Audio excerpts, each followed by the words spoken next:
Hi ನಮಸ್ತೆ ಎಲ್ಲರಿಗೂ ಮಧುರಾ ಚಾನಲ್ಗೆ ಸ್ವಾಗತ. ಸಂಜೆ ಟೈಮಲ್ಲಿ 1 ಕಪ್ ಅವಲಕ್ಕಿ ಇದ್ದರೆ ಸಾಕು, ಒಂದೊಳ್ಳೆ ಸ್ನ್ಯಾಕ್ಸ್ ರೆಡಿ ಆಗುತ್ತೆ. ತುಂಬಾ ಸುಲಭವಾದಂತಹ ಈ ಅವಲಕ್ಕಿ ಸ್ನ್ಯಾಕ್ಸನ್ನು ಹೇಗೆ ಮಾಡೋದಂತ ನೋಡೋಣ ಬನ್ನಿ. ಮೊದಲಿಗೆ ನಾನು ಇದಕ್ಕೆ ಬೇಕಾದ ಚಟ್ನಿಯನ್ನು ಮಾಡಲಿಕ್ಕೋಸ್ಕರ ಸ್ಟವ್ ಮೇಲೆ ಒಂದು ಪಾತ್ರೆಯನ್ನು ಇಟ್ಕೊಂಡು 1 ಗ್ಲಾಸ್ ಆಗುವಷ್ಟು ನೀರನ್ನು ಸೇರಿಸ್ಕೊಳ್ತಾ ಇದ್ದೇನೆ. ಖಾರಕ್ಕೆ ಒಂದು 3 ಹಸಿಮೆಣಸು ಹಾಗೆ ಒಂದು ಮಧ್ಯಮ ಗಾತ್ರದ 3 ಟೊಮೆಟೊವನ್ನು ಈ ರೀತಿಯಾಗಿ ಕಟ್ ಮಾಡ್ಕೊಂಡ್ಬಿಟ್ಟು ಸೇರಿಸ್ಕೊಂಡಿದ್ದೇನೆ. ನಂತರ 1 ಸ್ಪೂನ್ ಆಗುವಷ್ಟು ಬೆಲ್ಲವನ್ನು ಸೇರಿಸ್ಕೊಂಡು ಟೊಮೆಟೊವನ್ನು ಈಗ ಸಿಪ್ಪೆ ಬಿಡೋ ತನಕ ಚೆನ್ನಾಗಿ ಬೇಯಿಸ್ಕೊಳ್ಬೇಕು.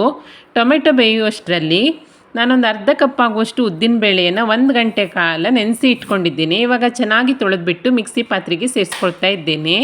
ಅರ್ಧ ಕಪ್ ಉದ್ದಿನ ಬೇಳೆಗೆ 1 ಕಪ್ ಆಗುವಷ್ಟು ಅವಲಕ್ಕಿಯನ್ನು 2ರಿಂದ 3 ಸಲ ಚೆನ್ನಾಗಿ ತೊಳ್ಕೊಂಡು ಸೇರಿಸ್ಕೊಳ್ತಾ ಇದ್ದೇನೆ. ಯಾವ ಅವಲಕ್ಕಿ ಬೇಕಾದರೂ ಸೇರಿಸ್ಕೊಳ್ಬೋದು. ಗಟ್ಟಿ ಅವಲಕ್ಕಿ, ಪೇಪರ್ ಅವಲಕ್ಕಿ, ನಿಮ್ಗೆ ಯಾವ್ದು ಲಭ್ಯ ಇದೆಯೋ ಅದನ್ನ ಸೇರಿಸ್ಕೊಳ್ಳಿ. 1 ಕಪ್ ಅವಲಕ್ಕಿ, ಅರ್ಧ ಕಪ್ ಉದ್ದಿನಬೇಳೆ, ಹಾಗೆ ನಾನಿಲ್ಲಿ ಒಂದು ಅರ್ಧ ಕಪ್ ಆಗುವಷ್ಟು ಮೊಸರನ್ನು ಸೇರಿಸ್ಕೊಳ್ತಾ ಇದ್ದೇನೆ. ಒಂದು ಅರ್ಧ ಗ್ಲಾಸ್ ಆಗುವಷ್ಟು ನೀರನ್ನು ಸೇರಿಸ್ಕೊಂಡು ಇದನ್ನು ತರಿತರಿಯಾಗಿ ರುಬ್ಕೊಳ್ಬೇಕು. ಜಾಸ್ತಿ ನೀರನ್ನು ಸೇರಿಸಿ ರುಬ್ಬಬಾರ್ದು. ನೋಡಿ, ಈ ರೀತಿಯಾಗಿ ರವೆ ಥರ ತರಿತರಿಯಾಗಿ ರುಬ್ಕೊಳ್ಬೇಕು. ಈಗ ಒಂದು ಬೌಲ್ಗೆ ಸೇರಿಸ್ಕೊಂಡು ನಂತರ ಇದಕ್ಕೆ ಚಿಕ್ಕದಾಗಿ ಹೆಚ್ಕೊಂಡಿರುವಂತಹ ಕರಿಬೇವಿನ ಸೊಪ್ಪು ಹಾಗೆ ಚಿಕ್ಕದಾಗಿ ಹೆಚ್ಕೊಂಡಿರುವಂತಹ ಹಸಿಮೆಣಸು, ರುಚಿಗೆ ತಕ್ಕಷ್ಟು ಉಪ್ಪನ್ನು ಸೇರಿಸ್ಕೊಂಡು ಇದನ್ನು ಚೆನ್ನಾಗಿ ಕಲಿಸ್ಕೊಳ್ಬೇಕು. ನೋಡಿ, ಈ ರೀತಿಯಾಗಿ ಚೆನ್ನಾಗಿ ಮಿಕ್ಸ್ ಮಾಡಿಕೊಂಡು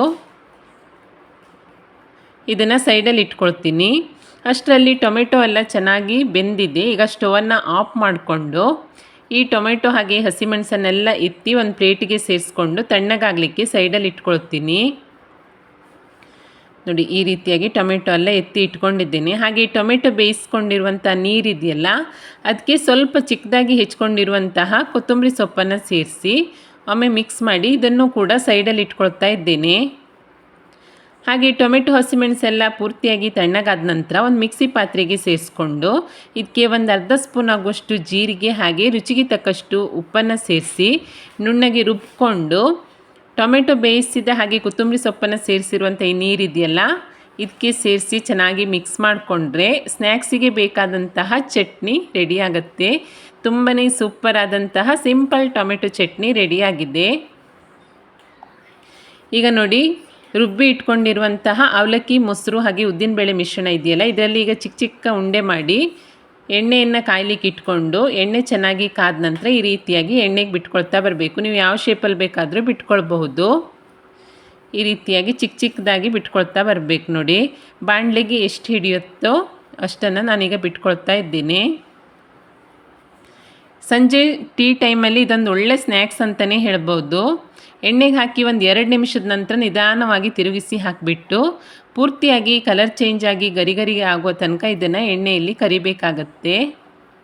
ತುಂಬಾ ಟೇಸ್ಟಿಯಾಗಿರುತ್ತೆ. ನೋಡಿ, ಒಮ್ಮೆ ಮಾಡ್ಕೊಂಡು ತಿಂದರೆ ನೀವು ಮತ್ತೆ ಮತ್ತೆ ಮಾಡ್ತೀರಾ, ಅಷ್ಟು ಚೆನ್ನಾಗಿರುತ್ತೆ. ಒಂದು 6ರಿಂದ 7 ನಿಮಿಷ ಚೆನ್ನಾಗಿ ಎಣ್ಣೆಯಲ್ಲಿ ಕರೆದ ನಂತರ ನೋಡಿ, ಕಲರೆಲ್ಲ ಚೇಂಜ್ ಆಗಿ ಗರಿ ಗರಿ ಆದಂತಹ ಅವಲಕ್ಕಿ ಪಕೋಡ ರೆಡಿಯಾಗಿದೆ. ಟೇಸ್ಟ್ ಅಂತೂ ಸೂಪರ್ ಆಗಿರುತ್ತೆ. ನಾನು ಇದೇ ರೀತಿಯಾಗಿ ರುಬ್ಬಿ ಇಟ್ಕೊಂಡಿರುವಂತಹ ಅಷ್ಟು ಮಿಶ್ರಣದಲ್ಲಿ ಈ ರೀತಿಯಾಗಿ ಉಂಡೆಗಳನ್ನು ಮಾಡಿ ಅವಲಕ್ಕಿ ಪಕೋಡವನ್ನು ರೆಡಿ ಮಾಡ್ಕೊಂಡಿದ್ದೇನೆ. ಇವಾಗ ಸರ್ವ್ ಮಾಡ್ಕೊಳ್ಳೋಣ ಬನ್ನಿ.